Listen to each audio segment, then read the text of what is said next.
কিরে আজকে কে আসছে? বাবা। এই আজ খুব খুশি না?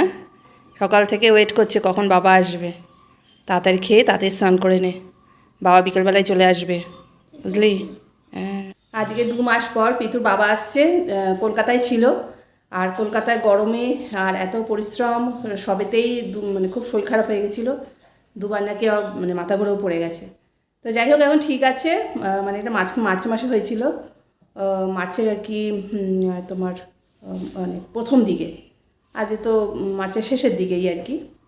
তো যাওয়ার পরেই এই অবস্থা হয়েছিল। তারপর এখন ঠিক আছে, তা আজ বিকেলে আসছে। তা তার জন্য একটুখানি আয়োজন করছি, এতদিন পর ঘরে আসছে। আর যেদিন জন্মদিন ছিল 23শে মার্চ ওর বাবার জন্মদিন, তো সেদিন তো ছিল না। তা ননভেজ এখন মানে হচ্ছেই না বলতে গেলে। একদিন একটু বিরিয়ানি খেয়ে আমরা মানে বাইরে দিয়ে এনে খেয়েছিলাম, বড় ছেলে এনেছিল। আর মাংসের চিকেনের দোকানে গেলে চিকেন মটনের দোকানে গেলে এমন মাংস ধরিয়ে দিয়েছে আগেরবারও। তা সেই জন্য আর পাঠাইনি ছেলেকে। আমরা ওই মাছ ডিম এইসবের মধ্যেই আছি। আর বেশিরভাগ ছেলে এই দুজনেই সাউথ ইন্ডিয়ান ফুড পছন্দ আর ভেজই পছন্দ। আর আমারও তাই। মাছ মানে মাংস ঠাংস অতটা যে খুব মানে না হলে চলবে না এরকম না, মাছ আর ডিম হলেই হয়ে যায়। তা ভাবলাম আজকে একটুখানি অন্যরকম একটু করি। রাতের বেলা ওর বিকেলে চলে আসবে, তো বিকেলে জলখাবারও খাবে, প্লাস রাতের খাবার আছে। তা সঙ্গে থাকো, চ্যানেলে নতুন বন্ধু হলে সাবস্ক্রাইব করে পাশে থেকো। আর এই দেখো স্পাইডার প্ল্যান্টগুলো, মানে এগুলো এক একটা গাছ, এই যে এক একটা মাটিতে লাগিয়ে দিলে গাছ হয়ে যাবে। এত সুন্দর মানে হয়েই চলেছে। দেখো এই দেখ একটা গাছের কতগুলো বেবি পাফ বেরিয়েছে, দেখতে পাচ্ছ? এই দেখো এই নিচেও দেখো, তারপরে এই দিকে দেখো, মানে এত সুন্দর গাছ মানে আর হয় না। এই দেখো এই হচ্ছে গাছটা, আর এখান থেকে এগুলো বেরিয়েছে। আর এই যে বেরোচ্ছে না, একবার এনে যদি লাগিয়ে দাও না সারা বাগান ভরে যাবে। এই বর্ষাতেই লাগিয়ে দিও, মানে বর্ষা বলে না, মানে যখন খুশি লাগানো যায়। আর 6 মাসের মধ্যেই এরকম বড় হেলদি হয়ে যাবে, তারপরে এরকম বেবি পাফ এসে যাবে। আর এইবার শীতে পয়েন্টেশিয়ার গাছটা ভালো ফুল এসেছিলো, এখনও দেখো পাতাগুলো কত সুন্দর লাগছে দেখতে না? এখনও আসছে, মানে অতটা না, হাফ এসেছে, তাও দেখতে ভালো লাগছে। এই যে একটু রস বড়া করবো বলে বিউলির ডাল ভিজিয়ে রেখেছি।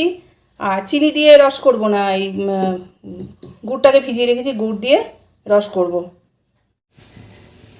বড়াগুলো বসিয়ে দিয়েছি। আর এই কড়াইটা দেখে কিছু মনে করো না, এই কড়াইটা মানে এরকমই পোড়া। ভাজার চেষ্টা করেও আমার দ্বারা বা কারো দ্বারা সম্ভব নয় যে এই কড়াইটাকে পরিষ্কার করব। মানে মানে হাতে ছাল উঠে যাবে, তাও কড়াই মানে পরিষ্কার হয় না, আর হলেও আবার সেই হয়ে যায়। যাই হোক, এর মধ্যে না মানে ভাজাভুজি করা খুব মানে ভালো, অল্প তেলে হয়ে যায়। আর নাহলে বাকি যে কড়াইগুলো আছে সেগুলো সব ছড়ানো এরকম ফ্ল্যাট, তা প্রচুর তেল লাগে, ভাজতেও খুব অসুবিধা হয়। আর এখানে কি কম তেলে বেশ ডুবো হয়ে থাকে, ভাজতে সুবিধা হয়।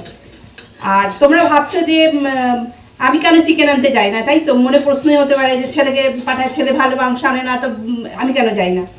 আমি তো চিকেনের দোকানে যাই, মানে জানে আমার ঘরে সবাই জানে, আমি আর তাহলে চিকেন বা মাটন খেতে পারবো না। আমি যদি ওর বাবার সঙ্গেও যাই, সে বাইরে নাকের হাত দিয়ে আমি দাঁড়িয়ে থাকি, আর গন্ধ যদি আমার গায়ে সেদিন মানে ভেতরে আমার চলে গেল, নাক দিয়ে চলে গেল, সেদিন আর আমি আর চিকেন বা মটন খেতে, মটনের দোকান তো যাই না ওরকম কাঠে ঠাটে বলে, আর চিকেনের দোকানে দূরে দাঁড়িয়ে থাকে। যদি গন্ধ একবার আমার নাকে গেল, দেখো তেল ছিটে এলো, মানে কথা বলতে বলতে একটু অন্যমনস্ক হলেই ফোসকা পড়ে যাবে। এমনি সেদিনকার ফোসকা পড়েছে, এখানে একটা ফোসকা পড়েছে।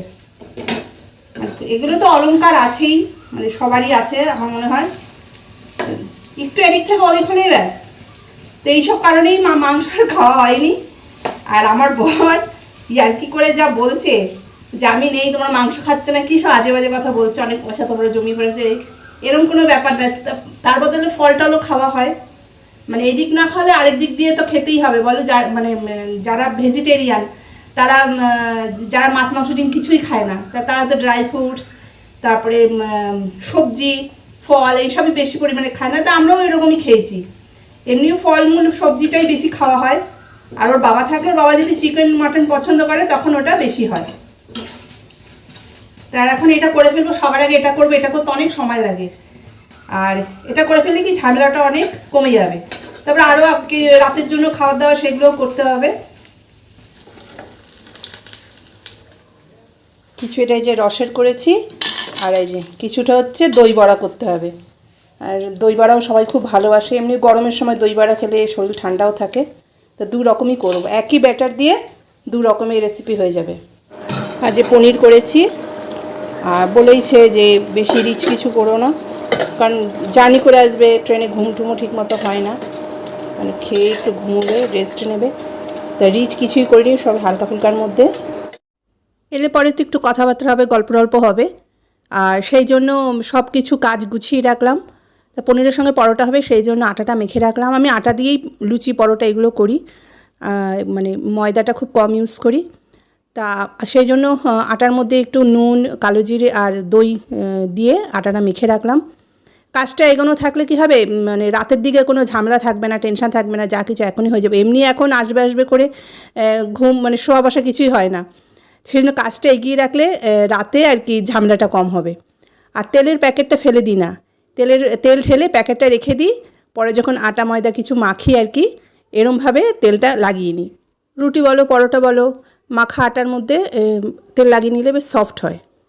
এই যে মহারাজ এসে গেছে, বিশ্ব জয় করে, সম্রাট হোক মহারাজ হোক, এসে গেছে, নিজের রাজ্যে ফিরেছে। নাও, আজ থেকে আবার চায়ের দোকান খুলে গেল, এতদিন চায়ের দোকান বন্ধ ছিল। আর এই দেখো ক্ষীরকদম্ব এনেছে, ক্ষীরকদম্বের কি অবস্থা, মানে ক্ষীর হয়ে গেছে। আর এইটা তাও ঠিক আছে, এখানে তো এইসব মিষ্টিগুলো পাওয়া যায় না, আমি শনপাপড়ি আনতে বলেছিলাম, ক্ষীরকদম্ব দুটো আনতে বলেছিলাম, এটা তাও ঠিক আছে, এটার অবস্থা খুব খারাপ। গোপালের জন্য বাঁশির দরকার ছিল, গোপালের বাঁশিটা খারাপ হয়ে গেছে, তাই দুটো বাঁশি এনেছে। কলকাতায় গেলে এরকম টুকটাক মানে আসে। তারপরে এই মহাদেবের জন্য যে ত্রিশূলটা এনেছে, এটা আমার ভীষণ পছন্দ হয়েছে। তারপরে গোপালের জন্য জামা কাপড়, আরও মানে খাওয়া দাওয়ার, যেমন বড়ি, তারপরে তোমার চানাচুর, নিমকি, মানে এই সমস্ত যেগুলো এখানে একটু কম পাওয়া যায়। ভালো লাগছে পি, ভালো লাগছে।